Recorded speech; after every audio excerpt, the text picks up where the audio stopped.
नमः शिवाय। आज हम शिव पुराण की बिंदेश्वर संहिता का अध्याय 3 एवं 4 का अध्ययन करेंगे, जिसमें साध्य साधन आदि का विचार तथा श्रवण, कीर्तन और मनन इन 3 साधनों की श्रेष्ठता का प्रतिपादन किया गया। व्यास जी कहते हैं, सूत जी का यह वचन है सुनकर वे सब महर्षि बोले, अब आप हमें वेदांत सार सर्व स्वरूप अद्भुत शिव पुराण की कथा सुनाइए।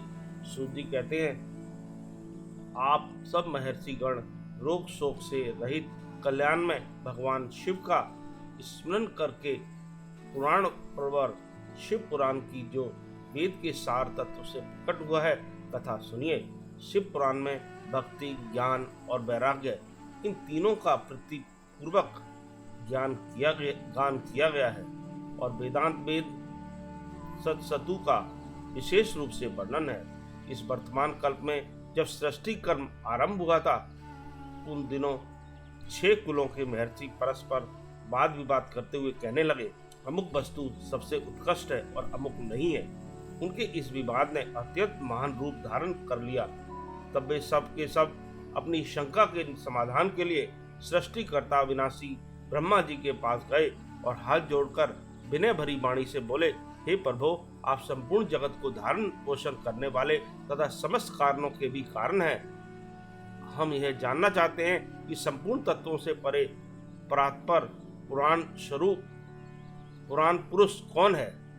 ब्रह्मा जी ने कहा, जहाँ से मन सहित वाणी उन्हें न पाकर लौट आती है तथा जिनसे ब्रह्मा, विष्णु, रुद्र और इंद्र आदि से युक्त यह संपूर्ण जगत समस्त भूतों एवं इंद्रियों के साथ पहले प्रकट हुआ है, वे ही ये देव महादेव सर्वज्ञ एवं संपूर्ण जगत के स्वामी हैं। यही सबसे उत्कृष्ट हैं। भक्ति से ही इनका साक्षात्कार होता है, दूसरे किसी उपाय से कहीं इनका दर्शन नहीं होता। रुद्र, हरि, हर तथा अन्य देवेश्वर सदा उत्तम भक्ति भाव से उनका दर्शन करना चाहते हैं। भगवान शिव में भक्ति होने से मनुष्य संसार बंधन से मुक्त हो जाता है।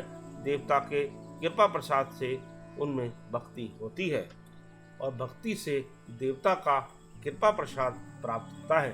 ठीक उसी तरह जैसे यहाँ अंकुर से बीज और बीज से अंकुर पैदा होता है, इसलिए तुम सब महर्षि भगवान शंकर का कृपा प्रसाद प्राप्त करने के लिए भूतल पर जाकर वहाँ सहस्त्रों वर्षों तक चालू रहने वाले एक विशाल यज्ञ का आयोजन करो। इन यज्ञपति भगवान शिव की ही कृपा से वेदों विद्या के सारभूत साधन का ज्ञान होता है।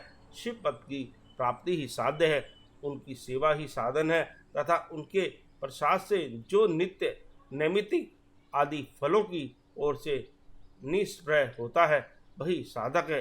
वेदों कर्म का अनुष्ठान करके उसके महान फल को भगवान शिव के चरणों में समर्पित कर देना ही परमेश्वर पद की प्राप्ति होती है।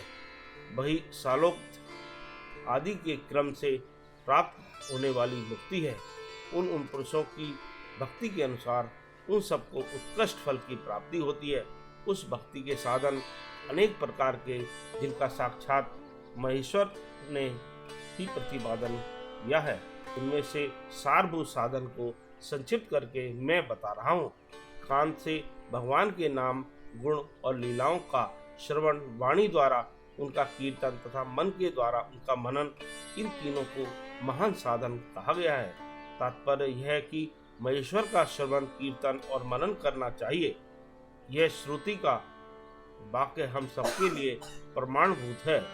इसी साधन से संपूर्ण मनोरथों की सिद्धि में लगे हुए आप लोग परम साध्य को प्राप्त हो लोग प्रत्यक्ष वस्तु को आंख से देखकर उसमें प्रवृत्त होते हैं, परंतु जिस वस्तु का कहीं भी प्रत्यक्ष दर्शन नहीं होता उसे श्रवणेन्द्रिय द्वारा प्रत्यक्ष दर्शन नहीं होता, उसे श्रवणेन्द्रिय द्वारा जान सुनकर मनुष्य उसकी प्राप्ति के लिए चेष्टा करता है।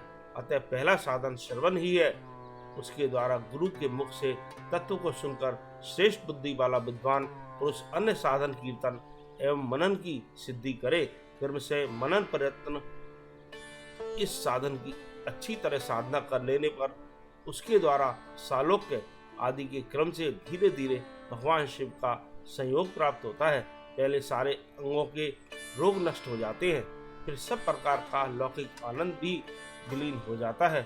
भगवान शिव की पूजा, उनके नामों के जप तथा उनके गुण रूप विलास और नामों का युक्ति परायण चित्त के द्वारा जो निरंतर परिशोधन या चिंतन होता है, उसी को मनन कहा गया है। वह महेश्वर की कृपा दृष्टि से उपलब्ध होता है, उसे सर्वश्रेष्ठ साधनों में प्रधान या प्रमुख कहा गया है। सूत जी कहते हैं, मुनीश्वरों, इस साधन का महात्म बताने के प्रसंग में मैं आप लोगों के लिए एक प्राचीन वृत्तांत का वर्णन करूंगा, उसे ध्यान देकर आप सुने। पहले की बात है, पाराशर मुनि के पुत्र मेरे गुरु व्यासदेव जी ने सरस्वती नदी के सुंदर तट पर तपस्या कर रहे थे। एक दिन सूर्य तुल्य तेजस्वी विमान से यात्रा करते हुए भगवान सनत कुमार अकस्मात वहां जा पहुंचे। उन्होंने मेरे गुरु को वहां देखा, जो ध्यान में मग्न थे। उससे जगने पर उन्होंने ब्रह्मपुत्र सनत कुमार जी को अपने सामने उपस्थित देखा। देखकर वे बड़े वेग से उठे और उनके चरणों में प्रणाम करके मुनि ने उन्हें अर्घ दिया और देवताओं के बैठने योग्य आसन भी अर्पित किया। तब प्रसन्न हुए भगवान सनत कुमार विनीत भाव से खड़े हुए व्यास जी से गंभीर वाणी में बोले, मुने, तुम सत्य वस्तु का चिंतन करो।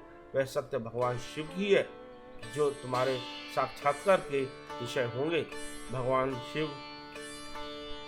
भगवान शंकर का श्रवण, कीर्तन, मनन, ये तीन महत्तर साधन कहे गए हैं।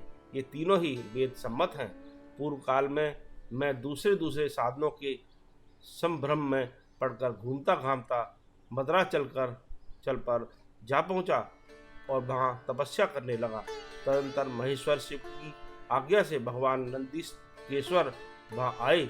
उनकी मुझ पर बड़ी दया थी।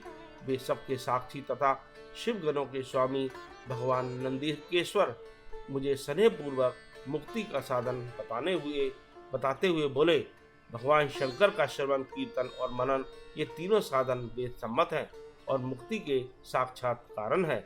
यह बात स्वयं भगवान शिव ने मुझसे कही है। अतः ब्राह्मण, तुम श्रवणादि तीनों साधनों का ही अनुष्ठान करो।